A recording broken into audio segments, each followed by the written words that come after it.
Like you must have a business card. Well, yes, I do. Thank you. You do? At 13, you have your own business card. Okay, that's a nice start. I'll get in touch with you later. Sure. What do you do? Well, mainly, I like to call myself a software and cognitive developer because I love developing with cognitive computing and artificial intelligence.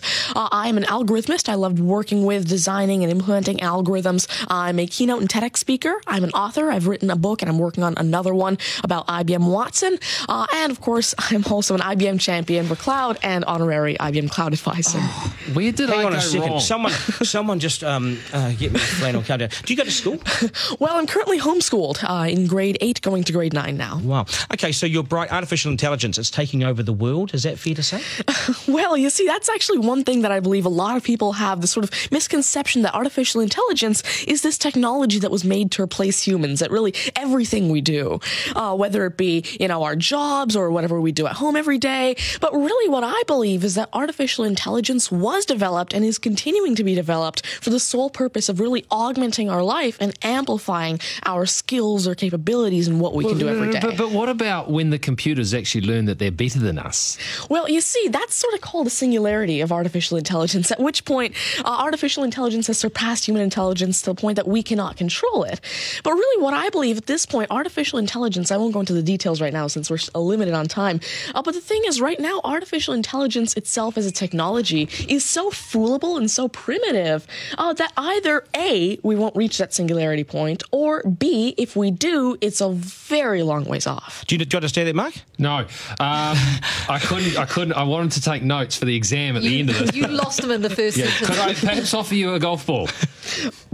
There you go. Thank you very much. You do this YouTube channel, which you teach people. What is that all about, and who is your target audience? Yeah, sure. Now, I actually have a YouTube channel called Tanmai Teaches that I've been running for around 6 years now, and it has over 144 videos and now 22,000 subscribers. And so on it, I love to teach about computing, really programming, these algorithms that I develop, machine learning especially, math, science, and especially technologies like IBM Watson. Because, of course, I like to share my knowledge because I realize that there's this lack of resources for people to learn about technologies like AI, which is why I absolutely love sharing my knowledge through, of course, these YouTube videos, the books that I'm authoring, the keynotes that I have, and really Watson comes in here in such a great way because Watson allows me... What's Watson?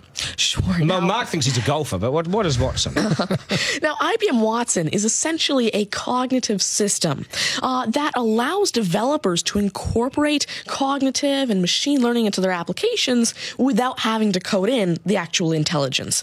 And what this means is that, of course, right now, really one of the main reasons developers aren't incorporating more machine learning into their apps is because it's so hard to do. It's really difficult to incorporate intelligence because... Has the I'm going to take this somewhere else, this interview. Has the Homeschooling Association of the World got hold of you as the front person? Well, there is actually a Homeschooling Legal Defense Association, I believe, HSLDA in Canada, and I actually had a keynote for them last year in Niagara Falls. You're the poster boy for homeschooling, aren't you? Well, I did have a keynote for them, and I talked a lot about the advantages of homeschooling and why it's great for kids who want to go into different and really targeted subjects. Okay, I want to get right down to business now. When did you realise you were bright and smart, and smarter than most? Well, I originally started coding when I was 5 with simple languages like Fox Pro and Batch. But eventually, at 9 years old, I had my very first iOS app accepted into the Apple App Store called T-Tables. But did your mum and dad do something to you between 0 and 5 that plug you into the wall? What did they do to you? At 5, you were coding. Are you smarter than your mum and dad, by the way? Already? Well, I have...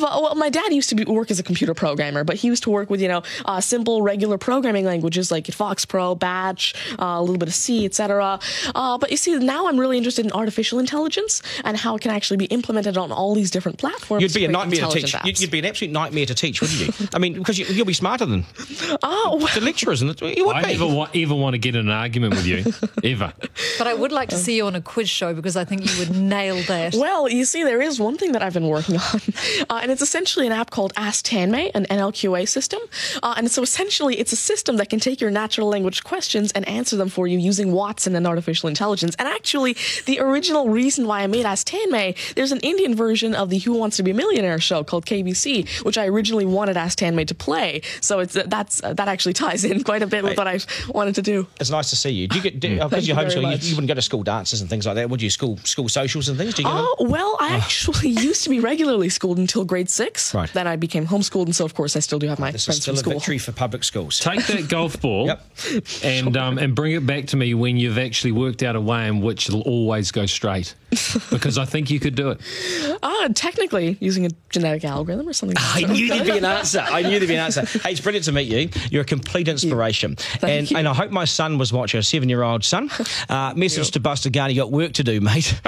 Do your homework, and we got to sharpen things up. Nice to see you. Thank you very All much. the very best. Thank You're you. amazing. Thank you. You're amazing. Okay, news is next, and then we are joined by today's panel, which won't be as smart as this guy, but they'll still be good, and we will head back to the beach as well for a game of 9 and 10. So much pressure now on the contestant in 9 and 10 just to rip through it and get it right. That's coming up after 8.